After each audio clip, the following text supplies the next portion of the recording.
Dernier entraînement au complet pour l'équipe de France avant d'entrer dans l'arène du mondial. Portés par le trio d'attaquants Mbappé, Dembélé, Olise, les Bleus figurent parmi les favoris de la compétition. Mais sur leur route les attend d'emblée un adversaire redoutable, le Sénégal.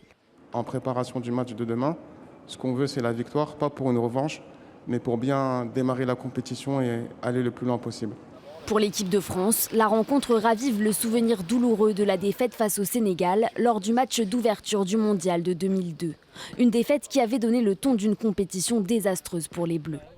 Côté sénégalais, tous espèrent réitérer ce succès historique. D'autant qu'en 24 ans, la sélection nationale est devenue une référence sur le continent africain. Maintenant, on sait qu'on sera en face une bonne équipe française, un match qui va être très difficile. Et nous, on est préparés à ça. Enfin, comme vous venez de le souligner, ils ont des joueurs vraiment classe mondiale, mais nous aussi on en a. Et nous, on se repose plus sur notre collectif. Dépossédés de leur titre de champion d'Afrique après la finale chaotique face au Maroc, les Lions de la Teranga entendent s'affirmer comme la meilleure équipe du continent. Mais ils devront faire sans le soutien de leurs supporters, privés de visa en raison des restrictions migratoires imposées par les États-Unis. On peut dire une déception. Et on peut dire aussi que c'est une manque aussi pour l'équipe nationale aussi.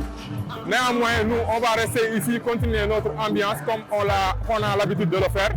Vraiment essayer d'animer les fan zones pour satisfaire la population et aussi donner de la voix pour les Lions, pour les galvaniser aussi.